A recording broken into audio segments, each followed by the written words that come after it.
Hello students, welcome to J classes. और next हमें NCERT exercise discuss करनी है। ठीक है, वर्क एंड एनर्जी चैप्टर में हम इसके सारे टॉपिक कवर कर चुके हैं। सबसे पहले हमने वर्क डिस्कस किया था। वर्क क्या था? Force into displacement. ठीक है, स्केलर क्वांटिटी थी, यूनिट इसकी न्यूटन मीटर या जूल। फिर वर्क के बाद हमने देखा था energy, capacity of doing work. फिर एनर्जी को हमने क्या कहते हैं, उसके टाइप्स भी पढ़े थे। ठीक है, कई सारे टाइप्स होते हैं, बट जो मेन हमें पढ़ना है वो मैकेनिकल एनर्जी के बारे में पढ़ना था। तो मैकेनिकल एनर्जी को भी हमने दो पार्ट में डिवाइड किया था। ठीक है, किस किस में? काइनेटिक एंड पोटेंशियल एनर्जी में। ओके, फिर काइनेटिक एनर्जी का भी फार्मूला हमने देखा था, हाफ एम का था। पोटेंशियल एनर्जी में भी ग्रेविटेशनल पोटेंशियल एनर्जी का फार्मूला था mgh। ओके, फिर उसके बाद हमने पावर देखा था। पावर क्या था? Work upon time. ठीक है, तो इन सब के बाद जो हमें डिस्कस करना है, एनसीईआरटी की एक्सरसाइज हमें डिस्कस करनी है। तो देखते हैं फर्स्ट क्वेश्चन क्या है। ठीक है, एनसीईआरटी में फर्स्ट क्वेश्चन है। ठीक है, question number first, look at the activities listed below, reason out whether or not work is done in the light of your understanding of the term work। Means work के बारे में हम पढ़ चुके हैं। ठीक है, वर्क क्या था कि आपने फोर्स अप्लाई किया और अगर डिस्प्लेसमेंट हो रहा है तो मींस वर्क हो रहा है। तो हमें क्या करना है, फर्स्ट क्वेश्चन में कुछ पार्ट्स दिए हुए हैं और उन पार्ट्स में हमें ये देखना है कि इसमें वर्क हो रहा है या नहीं हो रहा। ठीक है, तो पहली activity, Suma is swimming in a pond. मतलब एक स्टूडेंट है, वो पॉन्ड में क्या कर रहा है? स्विम कर रहा है। ठीक है, अगर वो स्विम कर रहा होगा तो क्या कर रहा होगा? ठीक है, इस तरह से ये फर्स्ट पार्ट कह देता है कि ये हमारा क्या है? वाटर। ठीक है, अब कोई भी स्टूडेंट क्या कर रहा होगा इसमें? जैसे स्विम कर रहा है मतलब आगे की तरफ बढ़ रहा है और फोर्स लगा रहा होगा वाटर पर अपने हाथों की वजह से, पीछे की तरफ मतलब पीछे की तरफ फोर्स लगा रहा होगा और वो खुद आगे बढ़ रहा होगा। मींस फोर्स भी लग रहा है, डिस्प्लेसमेंट भी हो रहा है, तो मतलब यहाँ पर कुछ ना कुछ वर्क जरूर हो रहा है। ठीक है, second part, a donkey is carrying a load on its back. तो अब डंकी का कैसा होगा? ठीक है, ये सेकंड पार्ट है। ठीक है, सेकंड पार्ट देखते हैं। ठीक है, जैसे कोई भी डंकी है, ठीक है, बना लेना। ठीक है, कोई बात नहीं, इस तरह से। ठीक है, अब क्या हुआ, इसने लोड को कैरी कर रहा है अपने बैक पर, ये लोड रखा है। ठीक है, तो लोड पर फोर्स किधर लग रहा होगा? इधर में, और वो फोर्स क्या लग रहा होगा? W। ठीक है, वेट लग रहा होगा इसका, और वो वेट कितना होगा? mg। अगर इसका मास हम m सपोज कर लेते हैं तो इस पर कितना फोर्स लग रहा होगा?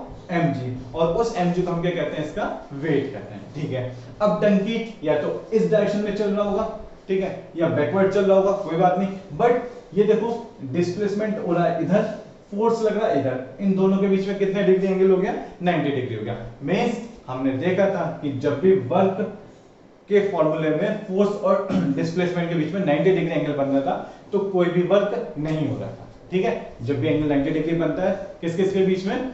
डिस्प्लेसमेंट वेक्टर और फोर्स वेक्टर के बीच में, तो वर्क डन कितना होता है? 0। मींस डंकी कोई भी वर्क नहीं कर रहा है। ठीक है, नेक्स्ट क्या है, a windmill is lifting क्या lifting water from a well. तो क्या कर रहा है? विंड मिल वाटर को लिफ्ट करा रहा है। ठीक है, अब विंड मिल होगा, जैसे ये थर्ड पार्ट, ठीक है, ये होगा।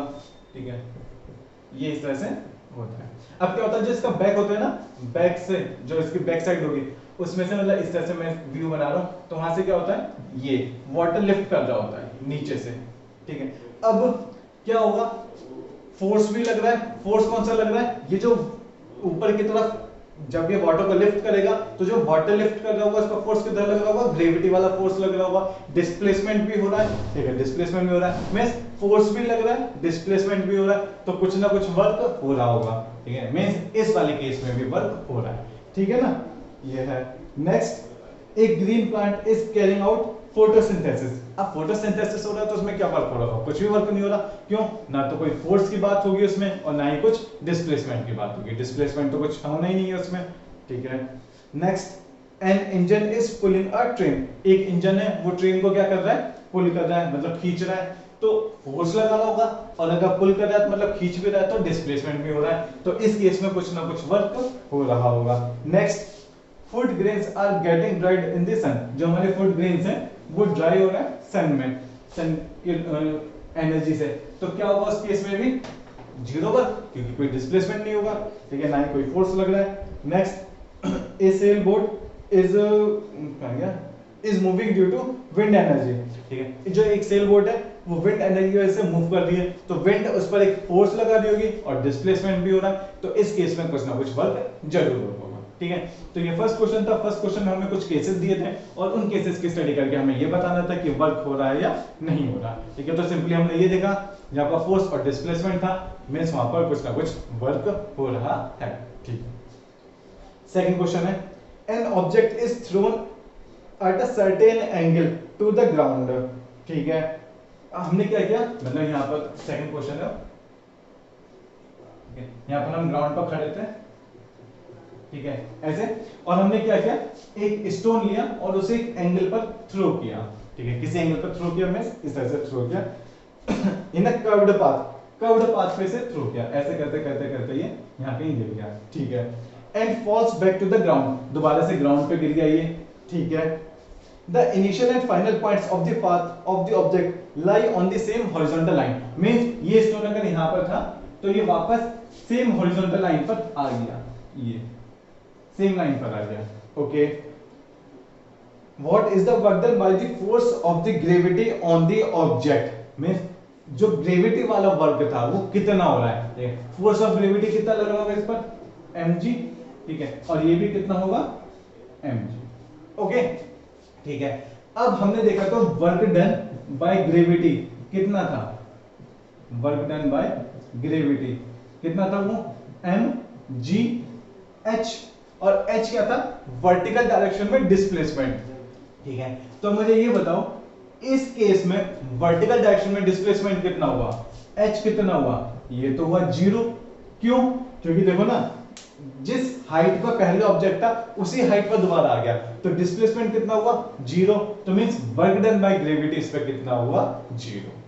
ओके, ये देखो वेट इसका हर पॉइंट पे लग रहा था, मींस फोर्स एक्ट हो रहा था, बट जो डिस्प्लेसमेंट था वो 0 हो गया। ठीक है, डिस्टेंस नहीं होता, हाइट नहीं होती, ये डिस्प्लेसमेंट होता है, ये ध्यान रखना। वर्टिकल डायरेक्शन में भी अगर हम हाइट देख रहे हैं तो वो हाइट क्या है, डिस्प्लेसमेंट है, तो इस केस में डिस्प्लेसमेंट 0, तो वर्क डन भी हमारा 0।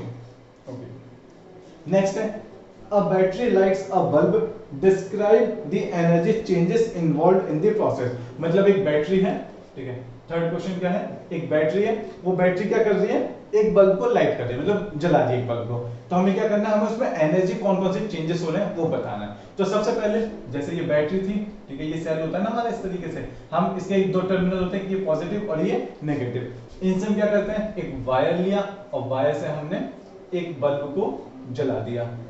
ठीक है, तो इसमें कौन कौन सी एनर्जी इन्वॉल्व थी, देखो बैटरी के अंदर पहले कौन सी थी, केमिकल एनर्जी। ठीक है, केमिकल एनर्जी से कौन सी एनर्जी आई, इलेक्ट्रिकल एनर्जी। ठीक है, इसमें बैटरी के अंदर क्या होती है, केमिकल एनर्जी तो होती है, आपके घर में अगर इन्वर्टर और बैटरी लगी हो तो आप देखना बैटरी के अंदर क्या होता है, लिक्विड होता है। ठीक है, उसमें कुछ केमिकल रिएक्शन होती है, उन केमिकल रिएक्शन की वजह से एनर्जी जनरेट होती है। ठीक है, तो वो केमिकल एनर्जी को हमने कन्वर्ट किया इलेक्ट्रिकल एनर्जी में। ठीक है, फिर ये जब इलेक्ट्रिकल एनर्जी किस में गई, बल्ब में गई, तो बल्ब से हमें कौन सी एनर्जी मिली, लाइट एनर्जी मिली। ठीक है, लाइट एनर्जी प्लस कुछ हीट एनर्जी भी मिली।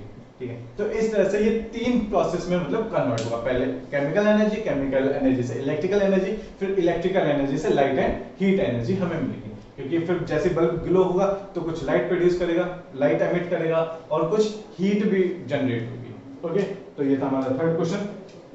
ठीक है, फिर उसके बाद क्या है, certain force acting on A 20 kg मास, ये पहले से साफ कर देते हैं। फिर नेक्स्ट हमारा फोर्थ क्वेश्चन। फोर्थ क्वेश्चन क्या है, calculate the certain force acting on a 20 kg मास, मतलब हमें मास दिया हुआ है, मास नोट कर लेते हैं, मास कितना है, 20 kg, changes its velocity from 5 meter per second to 2 meter per second, means इसकी वेलोसिटी पहले कितनी थी, v1 5 मीटर पर second, okay, and final velocity कितनी थी, 2 मीटर पर सेकंड, v2 कितनी है, 2 मीटर पर सेकंड। अच्छा, इसे मैं u भी कह सकता हूं, क्योंकि हम जनरली इनिशियल वेलोसिटी को किससे डिनोट करते हैं, u से, और फाइनल वेलोसिटी को किससे डिनोट करते हैं, v से। तो हमें क्या करना है, calculate the work done by the force, work done निकालना है। ठीक है, अच्छा हमें ये बताओ, मास दिया है और वेलोसिटी दिया है। अच्छा, कोई एक ऐसा फार्मूला था जिसमें मास और वेलोसिटी दोनों आते हो, कौन सा था, काइनेटिक एनर्जी। काइनेटिक एनर्जी का क्या फार्मूला होता है? Half mv square. Potential energy का क्या था? mgh। ठीक है, ग्रेविटेशनल पोटेंशियल एनर्जी होती है वो। वर्क डन का क्या था? Force into displacement. और पावर का क्या था? वर्क डन अपॉन टाइम या एनर्जी कंज्यूम्ड अपॉन टाइम। तो यहां पर मैं एनर्जी कैलकुलेट कर सकता हूं। क्यों? क्योंकि मुझे मास भी दिया और वेलोसिटी भी दी है। ठीक है, अब अगर मैं एनर्जी कैलकुलेट कर सकता हूं तो वह एनर्जी को तो मैं वर्क के इक्वल रख सकता हूं ना। क्यों? एनर्जी क्या होती है या वर्क क्या होता है? वर्क को हम कैसे डिफाइन करते थे? क्या मतलब एनर्जी को कैसे डिफाइन कर सकते थे? Capacity of doing work. और हमने देखा था जितना वर्क डन होता है वो एनर्जी के इक्वल है। ठीक है, तो हम बात करते हैं वर्क डन की। तो वर्क डन को मैं कैसे निकाल सकता हूं काइनेटिक एनर्जी के टर्म्स में? देखो, पहले वेलोसिटी कितनी थी? 5 मीटर पर सेकंड। फिर वेलोसिटी कितनी हुई? 2 मीटर पर सेकंड। मतलब काइनेटिक एनर्जी को चेंज हुई होगी। पहले किसकी वजह से थी? इस 5 मीटर पर सेकंड की वजह से। और फिर किसकी वजह से थी? इस 2 मीटर पर सेकंड की वजह से। मतलब जो ये वर्क डन है इसको मैं डिफाइन कर सकता हूं कैसे? चेंज इन काइनेटिक एनर्जी, या सिर्फ सिंपली एनर्जी भी लिख सकते हैं, क्योंकि इसमें सिर्फ कौन सी एनर्जी होगी? काइनेटिक एनर्जी होगी। ठीक है, तो और ध्यान रखना इस ये एक थ्योरम भी है क्या, कि जितना भी वर्क डन होता है अगर मोशन में हो रहा है तो वो किसके इक्वल होता है? जितनी भी उसकी काइनेटिक एनर्जी चेंज हो रही है। और इस स्टेटमेंट को हम कहते हैं work energy theorem. I repeat, ठीक है, मैं दोबारा रिपीट कर रहा हूं क्या कहा मैंने? एक वर्क एनर्जी थ्योरम होती है। वो वर्क एनर्जी थ्योरम क्या कहती है कि अगर कोई भी बॉडी मोशन में है तो वो कितना वर्क करेगी? जितना उसकी काइनेटिक एनर्जी में चेंजेस आएंगे। ठीक है, तो काइनेटिक एनर्जी में कितने चेंजेस आ रहे हैं हम निकाल सकते हैं। और ये क्या है? हमारा वर्क डन। तो देखते हैं कि हम किसे मतलब कैसे कैलकुलेट कर सकते हैं। ठीक है, तो चेंज इन काइनेटिक एनर्जी क्या होगी? काइनेटिक एनर्जी इसे कह देते हैं हम ke1। वो कितनी होगी? हाफ एम v की जगह हम क्या लिखते हैं? u। Half M u square means initial kinetic energy, या ऐसे 1 मत करो, इनिशियल कह दो। और एक होगी काइनेटिक एनर्जी फाइनल। तो फाइनल कितनी हुई? Half M V square. यहां पे u था, यहां पे v था। m1 m2 नहीं होंगे, या m इनिशियल और m फाइनल नहीं होंगे। क्यों?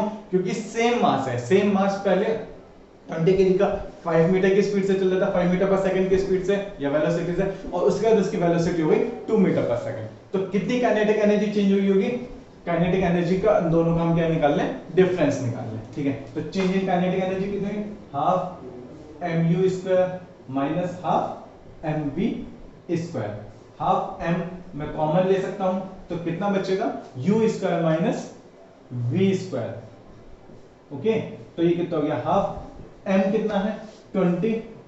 u कितना है?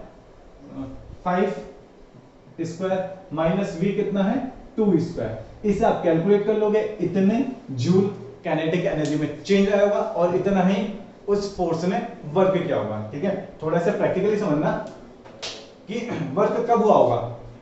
जब ये 5 मीटर पर सेकंड की स्पीड से जो ऑब्जेक्ट आ रहा था उस पर कोई फोर्स लगा होगा, और वो जो फोर्स लगा होगा तो उसने उस फोर्स की इस स्पीड को कम कर दिया होगा। वो फोर्स अपोजिट डायरेक्शन में लगा होगा, इसने इसकी स्पीड कम हो गई, 5 मीटर पर सेकंड से 2 मीटर पर सेकंड हो गई। ठीक है, अब जितनी उसकी काइनेटिक एनर्जी चेंज हुई इतना ही तो उस फोर्स ने वर्क किया होगा। ठीक है, उतना ही तो उस फोर्स ने वर्क किया होगा जितना उसकी काइनेटिक एनर्जी में या उसके मोशन में चेंज आ रहा होगा। ठीक है, तो इसमें एक वर्क एनर्जी थ्योरम होती है जिसे हम कहते हैं कि जितना भी अगर कोई भी ऑब्जेक्ट मोशन में है तो उस पर कितना वर्क होगा? जितनी उसकी काइनेटिक एनर्जी में चेंज आएगा। ठीक है, तो ये था हमारा fourth question. Next fifth question, A mass of 10 kg is at a point A on a table. ठीक है, नेक्स्ट हमारा फिफ्थ क्वेश्चन। ठीक है, एक टेबल पर, ये टेबल है। ठीक है, आप बना लेना सही से। ठीक है, कोई बात नहीं। ठीक है, ठीक है, आप बना लेना कोई नहीं। यहाँ पर एक क्या रखा है? एक 10 kg का ऑब्जेक्ट रखा है। ठीक है, यस, 10 kg का। ठीक है, ये पॉइंट ए है। ठीक है, okay, it is move to a point B. अब इसे क्या किया? बी पॉइंट पर मूव करा दिया। अच्छा नहीं लग रहा है, इसे यहां से यहां तक बी पॉइंट पर मूव करा दिया। ठीक है, तो क्या पूछा? If the line joining A and B is horizontal. अच्छा, ए और बी पूरी हॉरिजॉन्टल है। What is the work done on the object by gravitational force? Gravitational force इस पर कितना वर्क कर रहा होगा? ग्रेविटेशनल फोर्स होगा कितना? mg। ठीक है, अच्छा, अगर वर्क कर रहे हैं तो वर्क के लिए क्या होना चाहिए? ग्रेविटेशनल फोर्स इनटू डिस्प्लेसमेंट, ठीक है। अच्छा, अब जब ग्रेविटेशनल फोर्स की बात करते हैं तो ये डिस्प्लेसमेंट कौन सा होना चाहिए, वर्टिकल, ठीक है, वर्टिकल कहो या फिर एच कहो, हाइट के टर्म्स में होना चाहिए। और हाइट के टर्म्स में इसमें तो डिस्प्लेसमेंट कुछ हुआ नहीं है, इसमें तो हॉरिजॉन्टल लाइन के अलोंग डिस्प्लेसमेंट हुआ है। अगर वर्टिकली डिस्प्लेसमेंट होता तब हम कहते कि कुछ ना कुछ वर्क हुआ है। तो इस केस में ये क्या होगा, जीरो। जीरो क्यों है, क्योंकि एच जीरो है, ठीक है। अगर हम इसे किसी हाइट पे लेकर जाते तब कुछ वर्क होता, ग्रेविटेशनल वर्क होता, ठीक है। तो ये था fifth question. Next six, the potential energy of a freely falling object decreases progressively. Does this violate the law of conservation of energy? Why? नहीं, मतलब क्या कहा है कि अगर कोई भी ऑब्जेक्ट एक फ्री फॉल से गिर रहा है, मतलब फ्री फॉल हो रहा है उसमें, तो उसकी पोटेंशियल एनर्जी लगातार डिक्रीज होती जाती है, ठीक है, डिक्रीज। तो कहा है कि अगर डिक्रीज हो रही है तो इसका मतलब एनर्जी कम होती जा रही है। तो क्या इसका मतलब यह है कि जो law of conservation of energy वो वायलेट हो रहा है? क्यों? क्योंकि law of conservation of energy क्या कहता है कि हमारी एनर्जी कंजर्व रहती है, और कंजर्व रहती है तो यहाँ पे तो पोटेंशियल एनर्जी डिक्रीज हो रही है। तो ये वायलेशन हो रहा है क्या? नहीं। क्यों नहीं हो रहा? क्योंकि जब वो ऑब्जेक्ट नीचे आ रहा होगा, ठीक है, कौन सा क्वेश्चन था, जब वो ऑब्जेक्ट नीचे आ रहा होगा तो उसकी पोटेंशियल एनर्जी तो डिक्रीज हो रही होगी, ठीक है। देखो क्यों हो रही होगी, ये है, अब ये इस हाइट पे था, ठीक है। अब ये ऑब्जेक्ट जब नीचे की तरफ आएगा, ठीक है, डाउनवर्ड डायरेक्शन में आएगा, तो क्या होगा, हाइट डिक्रीज होगी। हाइट अगर डिक्रीज होगी तो mgh ये भी डिक्रीज होगा, और अगर ये भी डिक्रीज होगा तो मैं कह सकता हूं कि पोटेंशियल एनर्जी भी क्या हो रही है, डिक्रीज हो रही है, ठीक है। देखो मैंने सीधे सीधे लिखा, h डिक्रीज हो रही है, mgh भी डिक्रीज होगी, तो पोटेंशियल एनर्जी भी डिक्रीज होगी। बट जब पोटेंशियल एनर्जी डिक्रीज हो रही है तो क्या हो रहा है, इसकी वेलोसिटी इंक्रीज होती जा रही है। जैसे जैसे हाइट कम हो जाए, नीचे आता जा रहा, उसमें क्या हो रहा है, एक्सीलरेशन ड्यू टू ग्रेविटी लगते जा रहा है, एक्सीलरेशन हो रहा है, मींस उसकी वेलोसिटी बढ़ती जा रही है। अब v बढ़ रही है तो इसका क्या मतलब है, उसकी हाफ mv² भी बढ़ रहा है। अगर हाफ mv² बढ़ रहा है तो इसका मतलब क्या, काइनेटिक एनर्जी इसकी बढ़ रही है। मतलब अगर पोटेंशियल एनर्जी डिक्रीज हो रही है तो काइनेटिक एनर्जी इंक्रीज हो रही है, एक एनर्जी कम, एक एनर्जी ज्यादा। तो इसलिए हम कह सकते हैं कि एनर्जी, टोटल एनर्जी इसकी कंजर्व रहेगी। तो law of conservation of energy कोई भी वायलेट नहीं होगा, ठीक है। और अगर ये ग्राउंड पर स्ट्राइक कर जाएगा तब भी नहीं होगा, क्यों, तब काइनेटिक पोटेंशियल जीरो है, बट हमें साउंड एनर्जी, हीट एनर्जी और एनर्जी मिलेगी, ठीक है। तो इस तरह से law of conservation of energy जो है वो मेंटेन रहता है, कंजर्व रहती है energy. Next question number 7। Seventh क्या है, what are the various transformation that occur when you riding a bicycle. अगर आप बाइसिकल चला रहे हो, ठीक है, साइकिल राइड कर रहे हो, साइकिल चला रहे हो, तो एनर्जी का ट्रांसफॉर्मेशन कैसे होता है? तो एनर्जी का ट्रांसफॉर्मेशन कैसे होता है, जो भी हमने खाना खाया होता है उससे हमें एनर्जी मिलती है, वो एनर्जी हमारे पास कैसे होती है, मस्कुलर एनर्जी में होती है, ठीक है, हमारी मसल्स में एनर्जी होती है। फिर वो मस्कुलर एनर्जी किस में चेंज होती है, मैकेनिकल एनर्जी में चेंज होती है। जब हम अपने पेडल को मूव करते हैं, पेडल मारते हैं साइकिल के, तो क्या होती है, वो रोटेशनल एनर्जी होती है, मींस मैकेनिकल एनर्जी होती है, और फिर वो वाली मैकेनिकल एनर्जी साइकिल के व्हील्स पर जाती है, जो पहिए होते हैं उस पर जाती है, और वो भी रोटेट होती है, ठीक है, ठीक है। Question number 8, does the transfer of energy take place when you push a huge rock with all of you might and fail to move it? देखो एक मिनट क्या था, does the transfer of energy take place when you push a huge rock with all your might and fail to move it? Where the energy you spend going? देखो क्या कहा कि जो बहुत बड़े पत्थर रखा है, हमने उस पर एनर्जी वेस्ट करते जा रहे हैं। क्यों? अगर हम उस पर फोर्स लगाना है, डिस्प्लेसमेंट तो हो नहीं रहा, वर्क डन तो जीरो हो रहा है। लेकिन क्या उस केस में एनर्जी का ट्रांसफॉर्मेशन कैसा हो रहा है? तो जितनी भी हमारी मस्कुलर एनर्जी है, क्या होगा, हम स्वेट करेंगे, मतलब हमें पसीना आने लगता है, हमें हीट प्रोड्यूस होगी हमारी बॉडी से। तो जितनी भी मस्कुलर एनर्जी है वो किस फॉर्म में कन्वर्ट होती रहती है, हीट एनर्जी की फॉर्म में कन्वर्ट होती रहती है, ठीक है। हमारी बॉडी से पसीना बहता रहता है, ठीक है। बहुत बड़ा पत्थर रखा है, मैं उसे मूव कराऊंगा, अब मूव तो हो नहीं रहा, मतलब वर्क डन हो नहीं रहा, तो फिर एनर्जी कहां जा रही है, ठीक है, एनर्जी कहां जा रही है, एटमॉस्फेयर में जा रही है। किस फॉर्म में जा रही है, हीट की फॉर्म में जा रही है, ठीक है। तो जो भी हमारी मस्कुलर एनर्जी होगी वो सब एनवायरनमेंट में चली जाएगी, किस फॉर्म में, हीट की फॉर्म में, ठीक है। नेक्स्ट है, a certain household has consumed 250 units of energy during a month. How much energy is this in joule? ठीक है। क्वेश्चन नंबर, ये कौन सा, 9th क्वेश्चन, ठीक है। 9th क्वेश्चन क्या है कि जो एक पूरे मंथ में हमें कितनी यूनिट मिली, 250 यूनिट मिली, ठीक है। तो क्या पूछा है इसमें, ड्यूरिंग ए मंथ, 30 दिन में मिली हमें इतनी। तो हाउ मच एनर्जी, एनर्जी कितनी थी जूल में, एनर्जी हमें जूल में निकालेंगे, ये यूनिट में। और मुझे पता है क्या कि 1 यूनिट इक्वल टू कितना होता है, 1 किलोवाट आवर होता है, ठीक है। 1 kilowatt hour equal to 1 unit. अच्छा, इस किलोवाट आवर को मुझे जूल में कन्वर्ट करना है, तो कैसे करूंगा? 1 किलोवाट में क्या कितने होता है, 1000 वॉट होता है, एंड आर को मुझे चेंज करना है किसमें, सेकंड में, तो कैसे करेंगे, 3600 सेकंड। तो ये फिर किसमें चेंज हो जाएगी, जूल में। ओके, तो ये कितना हो जाता है, लगभग 1 2 3 4, अच्छा 3.6 into 10 to the power 5 joule, means 1 unit में या 1 जूल में 3.6 into 10 to the power 5 joule होता है। तो 250 यूनिट्स है, मीन्स 250 यूनिट है, तो मतलब 250 वॉट है, सॉरी मैंने 1 जूल नहीं 1 किलोवाट आएगा, ये 1 किलोवाट आवर, ठीक है। तो 25 किलोवाट आवर होगा, और ये कितना हो जाएगा, 25 into 3.6 into 10 to the power 5 joule, मतलब एक यूनिट में इतने जूल। तो 250 यूनिट में कैसे करेंगे, तो 50 से मल्टीप्लाई कर देंगे, तो हमारा ये आ जाएगा। ओके, अब इसकी मल्टीप्लाई करके देख लेना कितना आ रहा है, वो हमारा आंसर होगा, ठीक है। इसके बाद है हमारा 10th क्वेश्चन, देखते हैं। 10th क्वेश्चन क्या है, an object of mass 40 kg is raised to a height of 5 metre above the ground, what is its potential energy, ठीक है। 10th क्वेश्चन, एन ऑब्जेक्ट, हाँ 40 kg का मास है और इसे हमने 5 मीटर की हाइट पर ले रहे हैं, ठीक है।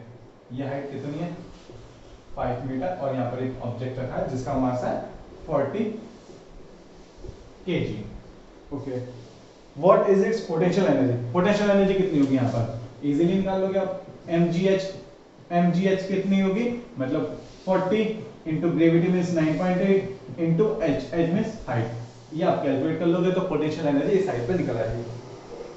If the object is allowed to fall, अब ऑब्जेक्ट क्या हमारा गिर रहा है, find its kinetic energy when it's half way down, जब ये यहाँ पर होगी 2.5 मीटर की हाइट पर, तब पूछा है कि इसकी काइनेटिक एनर्जी कितनी होगी, ठीक है। काइनेटिक एनर्जी निकाल, काइनेटिक एनर्जी कैसे निकाल सकता हूँ, टोटल एनर्जी इसकी कितनी है, यहाँ पर mgh है, तो यहाँ जितनी आएगी मींस यहाँ पर जितनी इसकी पोटेंशियल एनर्जी बचेगी, जितनी पोटेंशियल एनर्जी बचेगी, और बाकी एनर्जी कौन सी होगी इसमें, काइनेटिक एनर्जी होगी। तो मैं यहाँ पर क्या कर लूँ, इसकी पोटेंशियल एनर्जी कैलकुलेट कर लूँ, ठीक है। टोटल एनर्जी मेरी ये है इसकी ऑब्जेक्ट की, ठीक है, इसे मैं क्या कह सकता हूँ, टोटल एनर्जी भी कह सकता हूँ, ठीक है। और वो टोटल एनर्जी 5 मीटर की हाइट पर किस फॉर्म में स्टोर होगी, पूरी की पूरी पोटेंशियल के फॉर्म में स्टोर होगी। अब जैसे जैसे नीचे आएगा तो पोटेंशियल डिक्रीज होती जाएगी, काइनेटिक इंक्रीज होती रहेगी। तो मैं क्या करूं, पोटेंशियल एनर्जी निकाल लूं कितनी हाइट पर, at height equal to 2.5 metre, तो ये कितनी होगी 40 इंटू 9.8 इंटू 2.5, ये मैं निकाल लूं कितनी आएगी, इसकी हाफ आएगी, और बाकी की हाफ कहां चली जाएगी, वो काइनेटिक के फॉर्म में कन्वर्ट हो जाएगी, ठीक है ना, समझे नहीं समझे। यहाँ पर इसकी टोटल एनर्जी थी, अब मिड पॉइंट पर आ गई तो उसमें आधी काइनेटिक हो जाएगी, आधी पोटेंशियल हो जाएगी, और वो आधी आधी किसकी होगी, जो टॉप पॉइंट पर टोटल एनर्जी जितनी भी होगी उसकी, ठीक है। तो पोटेंशियल एनर्जी जितनी हाइट पर निकाल लोगे तो बची काइनेटिक एनर्जी, काइनेटिक एनर्जी कितनी होगी, टोटल एनर्जी में से ये वाली पोटेंशियल एनर्जी जो 2.5 मीटर की हाइट पर है वो माइनस कर दोगे तो कितनी बचेगी हमारी काइनेटिक एनर्जी, जो एनर्जी बचेगी वो काइनेटिक फॉर्म में होगी 2.5 मीटर की हाइट पर। ओके, तो ये है। Next 11th question, what is the work done by the force of gravity on a satellite moving around the earth. देखो 11th क्वेश्चन क्या है हमारा, ठीक है, ये हमारी अर्थ है, इसके चारों तरफ क्या घूम रहा है, एक सैटेलाइट मूव कर रहा है, ठीक है। तो सैटेलाइट ऐसे ऐसे मूव करेगा, ठीक है, ये, और फोर्स ऑफ ग्रेविटी कैसे लग रहा होगा, ऐसे, फोर्स ऑफ ग्रेविटी ऐसे, और जो डिस्प्लेसमेंट वेक्टर होगा वो इस पॉइंट पर, इस पॉइंट पर इस डायरेक्शन में होगा। अच्छा, इस पॉइंट पर चेक करोगे तो क्या होगा, इस पॉइंट पर ऐसे होगा, फोर्स ऑफ ग्रेविटी ऐसे लग रहा होगा, ठीक है। मीन हर पॉइंट पर ये एंगल कितना होगा, 90 डिग्री होगा। ये आपको ध्यान रखना है, जब भी कोई भी पार्टिकल सर्कुलर मोशन कर रहा होता है तो उसके डिस्प्लेसमेंट वेक्टर या वेलोसिटी वेक्टर और फोर्स वेक्टर जो सेंटर की तरफ लग रहा होता है उनके बीच में एंगल कितना होता है, 90 डिग्री होता है। और अगर एंगल 90 डिग्री तो वर्क डन कितना होगा, 0। Next 12th question, can there be displacement of an object is the absence of any force acting on it. देखो बहुत अच्छा क्वेश्चन है कि अगर कोई भी ऑब्जेक्ट है उस पर फोर्स नहीं लग रहा तब भी क्या उसमें डिस्प्लेसमेंट हो सकता है। सोचो अब इसमें आपको थोड़ा सा रिलेट करना पड़ेगा न्यूटन फर्स्ट लॉ से, ठीक है। क्या न्यूटन फर्स्ट लॉ क्या था कि अगर कोई भी बॉडी मोशन में है तो मोशन में रहेगी, और अगर रेस्ट में है तो रेस्ट में रहेगी। कब तक रहेगी? जब तक उस पर कोई फोर्स ना लग जाए, ठीक है। अब मैं कहूं कि एक पार्टिकल था, वो यहां पर, ये कौन सा क्वेश्चन है हमारा 12, ठीक है, ये यहां पर रेस्ट में रखा था, ठीक है, रेस्ट में था, ठीक है। अब ये कब तक मोशन में नहीं आएगा? जब तक इस पर कोई भी फोर्स ना लगे, ठीक है। और अगर कोई भी एक ऑब्जेक्ट मूव कर रहा था v वेलोसिटी से, तो इसकी वेलोसिटी भी चेंज नहीं होगी, ये रेस्ट में भी नहीं आएगा। कब तक नहीं आएगा? जब तक इस पर कोई एक अपोजिंग फोर्स नहीं लगेगा, ठीक है। इस पर फोर्स दो तरीके से लग सकते हैं, एक तो इसी डायरेक्शन में, और अगर इसकी ही डायरेक्शन में लगेगा तो इसकी वेलोसिटी चेंज हो जाएगी, और अगर इसकी अपोजिट डायरेक्शन में लगेगा तो इसकी वेलोसिटी डिक्रीज हो जाएगी, और कुछ देर बाद ये रेस्ट में रहेगा। और अगर कोई भी फोर्स नहीं लग रहा तो क्या होगा? ये v वेलोसिटी से चलता रहेगा। ये क्या था? हमारा न्यूटन फर्स्ट लॉ था, ठीक है, कि बॉडी क्या करती है? अपनी पोजीशन को मतलब रिटेन करके रखती है, जिस पोजीशन में उसी पोजीशन में रखती है जब तक उस पर कोई एक्सटर्नल फोर्स एक्ट ना करे। तो इस केस में क्या होगा? देखो, हमने कहा कि हमारा फोर्स जीरो है। अगर फोर्स जीरो है तब क्या होगा? ऑब्जेक्ट v वेलोसिटी से तो हो सकता है ना मूव कर रही हो, ठीक है, नेट फोर्स जीरो है तो ये मूव करती रहेगी। तो इस केस में भी इसमें कुछ ना कुछ डिस्प्लेसमेंट होगा, ठीक है, डिस्प्लेसमेंट हो सकता है। मींस अब तक हमें ये लग रहा था कि अच्छा फोर्स नहीं लग रहा तो ऑब्जेक्ट में डिस्प्लेसमेंट नहीं होगा, नहीं, हो सकता है, बिल्कुल हो सकता है। किस केस में हो सकता है? कोई भी एक्सटर्नल फोर्स नहीं लग रहा और ऑब्जेक्ट पहले से ही मोशन की कंडीशन में हो, ठीक है। जो बॉडी मूव कर रही है वो मूव ही करती रहेगी और उसको कोई फोर्स नहीं लगेगा, ठीक है। जैसे अगर हम चल रहे हैं तो हम चलते जाएंगे, अगर फ्रिक्शन नहीं होगा तो हम चलते ही चले जाएंगे, रुकेंगे नहीं। और अगर फ्रिक्शन हुआ तो एक अपोजिट डायरेक्शन में फ्रिक्शनल फोर्स लगेगा और हम रुक जाते हैं, ठीक है ना। जैसे एक सरफेस पे बहुत सारा तेल हो, ऑयली सरफेस हो, तो हम क्या होता है? फिसलते चले जाते हैं। क्यों? क्योंकि फ्रिक्शनल फोर्स नहीं लगता जो हमें रोकने के लिए चाहिए, ठीक है। अगर हम चाहते भी रुकना तब भी नहीं रुक पाते, चलते चले जाते हैं। क्यों? क्योंकि हमारा फ्रिक्शन जीरो होता है। उस केस में कोई फोर्स नहीं लग रहा, लेकिन क्या हो रहा है? डिस्प्लेसमेंट होता जा रहा है, क्योंकि हम रुक नहीं पा रहे। सेम ही वाला केस, अगर वेलोसिटी है तो v वेलोसिटी से चलते रहेगा और इसका कोई फोर्स ही नहीं लग रहा, ठीक है। या ये भी कह सकते हो F इक्वल टू ma होता है। अगर F जीरो हो गया तो इसका क्या मतलब हुआ? एक्सेलरेशन भी जीरो हुआ, और अगर एक्सेलरेशन जीरो है तो मतलब rate of change of velocity zero, मतलब वेलोसिटी में कोई चेंज नहीं आ रहा। अब वेलोसिटी में कोई चेंज नहीं आ रहा तो मतलब बॉडी मूव करती जा रही है, बॉडी मूव करती जा रही है तो कुछ ना कुछ इसमें डिस्प्लेसमेंट होगा, ठीक है। तो ये था 12th क्वेश्चन। सेकंड थर्ड है 13 क्वेश्चन है, a person hold a bundle of hay over his head। मतलब एक पर्सन है, उसने 30 मिनट तक अपने सर पर एक hay का बंडल रख लिया, ठीक है, लोड रख लिया है, और पूछा है वो टायर्ड हो गया, ठीक है, has he done some work और नॉट। मतलब क्या उसने कोई वर्क किया? उसने कोई भी वर्क नहीं किया। वो 30 मिनट तक खड़ा रहा अपने सर पर एक लोड लेकर, लेकिन उसने डिस्प्लेसमेंट नहीं किया। फोर्स लग रहा था, फोर्स किधर लग रहा था? ग्रेविटी, डाउनवर्ड डायरेक्शन में। कोई डिस्प्लेसमेंट नहीं हुआ तो मतलब वर्क डन जीरो। बट क्या हुआ? उसने कुछ ना कुछ उसके अंदर से एनर्जी फिर भी डिक्रीज हुई होगी, ठीक है, मतलब उसकी एनर्जी कुछ ना कुछ एक्सपेंड हुई होगी, ठीक है। और वो एनर्जी किस फॉर्म में कन्वर्ट हुई होगी? जो उसकी एनर्जी होगी वो थर्मल एनर्जी की फॉर्म में। An electric heater is rated to 1500 watt. How much energy does it use in 10 hour? ठीक है, हमें क्या दिया? ये सॉरी, कौन सा क्वेश्चन है हमारा? नेक्स्ट 14th क्वेश्चन है। An electric heater is rated, मतलब rated है 1500 watt। वॉट दिया मतलब उसके हमें क्या दिया? पावर दिया है ना, यस, हमें पावर दी कितनी? 1500 वॉट। और क्या पूछा है हमसे? एनर्जी, ये पूछा, ठीक है। तो P का क्या फॉर्मूला था? Power equals to energy upon time. तो एनर्जी कितनी हो जाएगी? Power into time. तो पावर कितनी है? 1500 वॉट, और टाइम कितना पूछा है हमसे? 10 आवर में। तो 10 आवर इनटू 10 आवर इनटू, इसे सेकंड में कैसे कन्वर्ट करोगे? 60 इनटू 60, ठीक है। तो ये आपका आंसर आ जाएगा, किसमें आएगा? जूल में आएगा, ठीक है। तो नेक्स्ट 15 क्वेश्चन है, illustrate the law of conservation of energy. पहले से साफ कर देते हैं, ये अच्छा क्वेश्चन है।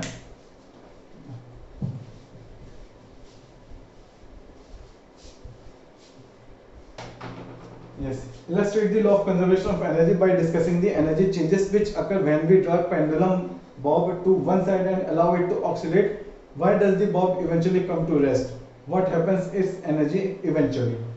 ठीक है, is it violation of law of conservation of energy. देखो क्या है, कौन सा क्वेश्चन नंबर है हमारा 15 क्वेश्चन है।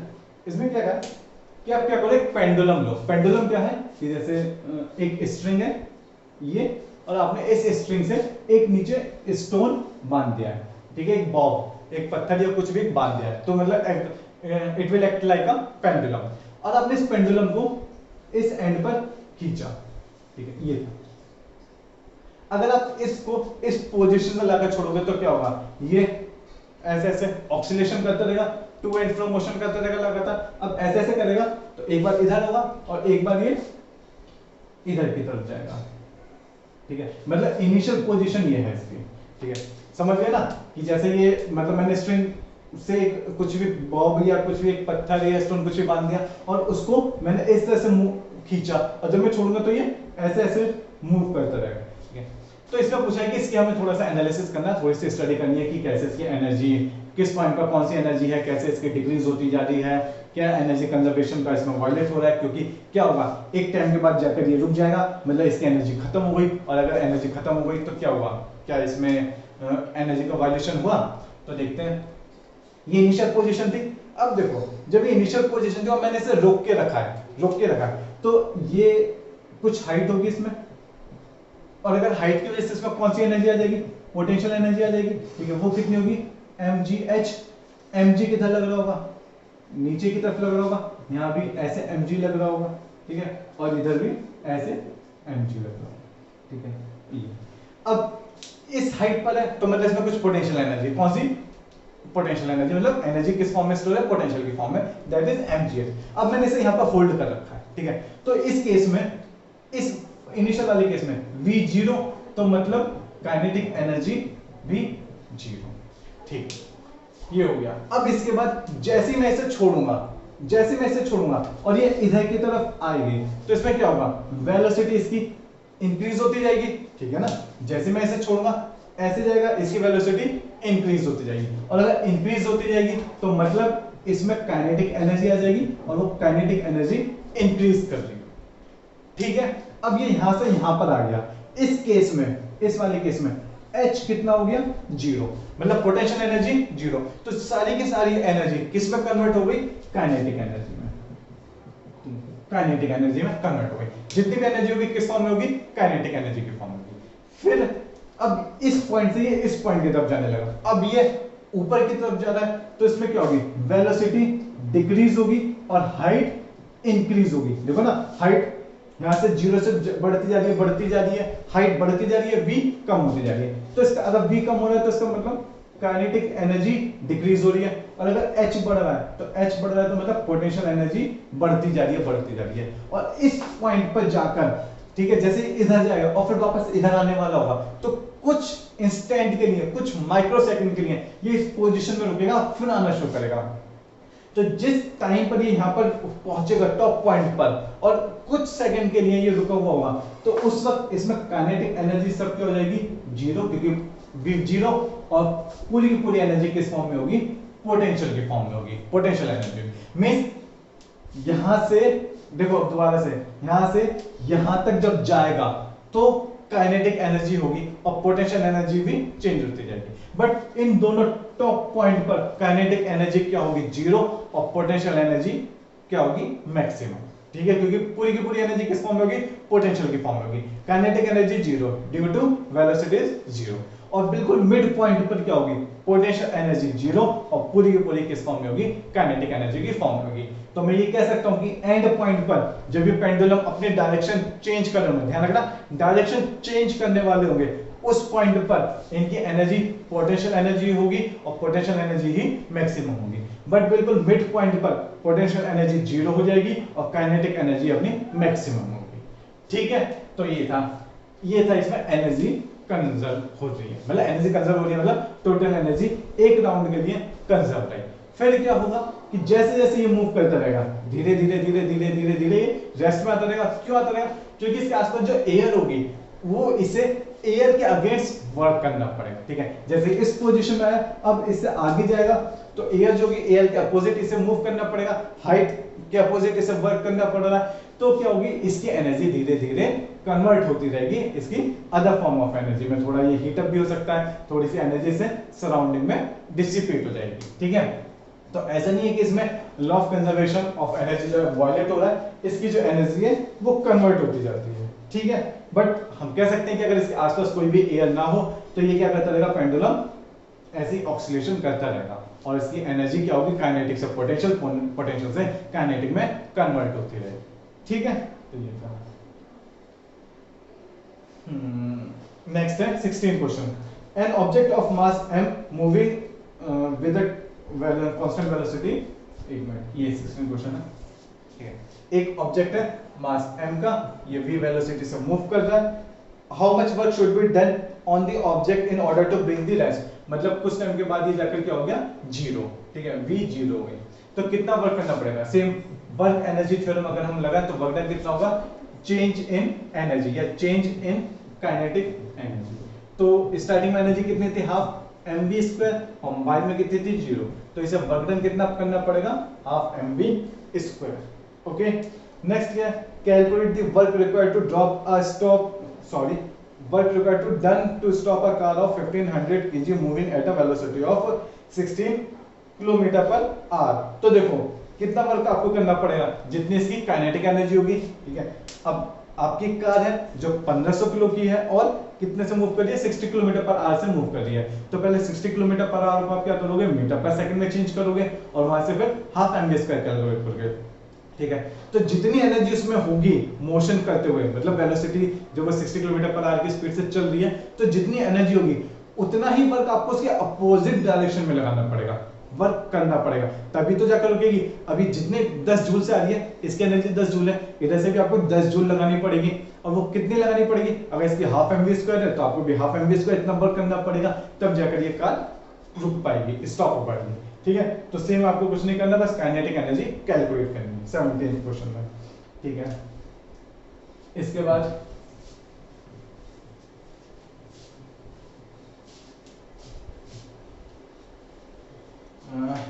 इसके बाद क्या है हमारा 18th क्वेश्चन, ठीक है। तो 18th क्वेश्चन क्या है, if each of the following a force F is acting on an object of mass m, the direction of displacement is from west to east। अच्छा, तो हमें इसमें कुछ डायरेक्शन दिखानी है। 18th क्वेश्चन है, फर्स्ट, सेकंड एंड थर्ड, और पूछा है कि किस केस में वर्क हो रहा है, किस में पॉजिटिव है, किस में नेगेटिव है। तो हमें बहुत अच्छे से पता है दोनों सेम डायरेक्शन में कौन कौन फोर्स और डिस्प्लेसमेंट वर्क पॉजिटिव, दोनों अपोजिट डायरेक्शन में वर्क नेगेटिव, और अगर दोनों के बीच में angle 90 degree means work zero. Okay, तो इन बेसिस पर आप क्लासिफाई कर लो। नेक्स्ट 19 है, Sony says that the acceleration in an object could be zero even when several forces are acting on it. Do you agree with her? मतलब एक student ने उसने कहा कि एक ऑब्जेक्ट पे कई सारे फोर्स लग रहे हैं, ठीक है, और एक्सेलरेशन उसका जीरो है, ठीक है, एक्सेलरेशन जीरो है और कई सारे फोर्सेस लग रहे हैं, ठीक है, मींस F इक्वल्स टू, कौन सा क्वेश्चन है हमारा 19, F इक्वल टू ma से उसने कहा कि कई सारे फोर्सेस लग रहे हैं, तब भी उसका एक्सेलरेशन जीरो है। क्या ऐसा हो सकता है? बिल्कुल हो सकता है, अगर नेट फोर्स जीरो हो, ठीक है। नेट फोर्स जीरो होने का क्या मतलब है कि अगर एक फोर्स ऐसे लग रहा है तो उतने ही मैग्नीट्यूड का फोर्स एक ऐसे लगना चाहिए, अगर एक ऐसे लग रहा है तो एक ऐसे लगना चाहिए। ये क्या होना चाहिए, अपोजिट फोर्सेस जो हैं या अपोजिट डायरेक्शन में जो लग रहे हैं वो सेम मैग्नीट्यूड के होने चाहिए। तो फोर्सेस लग रहे हैं बट नेट फोर्स क्या है यहाँ पर जीरो, तो एक्सीलरेशन भी इसका क्या होगा zero. Okay, 20 find the energy in kilowatt hour consumed in 10 hours by 4 devices of power 500 watt। 20 question है, ये अच्छा क्वेश्चन है, ठीक है। क्या कहा है इसमें, पावर हमें दी है कितनी 500 वाट, ठीक है, टाइम दिया है 10 आवर। इसे पहले तो सेकंड में कन्वर्ट कर लोगे तो 10 into 60 into 60 ये हो गया सेकंड, ठीक है। फिर क्या कर, अच्छा 4 डिवाइसेस हैं, ये ध्यान रखना, इसे अंडरलाइन कर लेना, ये जो पावर 500 वाट की है ये 4 डिवाइसेस हैं, ठीक है। तो टोटल पावर कितनी हो गई, टोटल पावर कितनी हो गई 4 into 500 वाट, ठीक है ना। एक डिवाइस है 500 वॉट की, ठीक है, और 4 डिवाइसेस हैं, तो टोटल पावर कितनी हो गई 4 इंटू 500। ओके, तो टाइम भी हमने कर लिया, तो एनर्जी कंज्यूम निकालनी है। एनर्जी कंज्यूम कितना होगा, पावर इंटू टाइम। पावर कितनी है 4 इंटू 500, ठीक है, और टाइम कितना है 10 इंटू 60 इंटू 60, तो इससे हमारी एनर्जी निकल आएगी।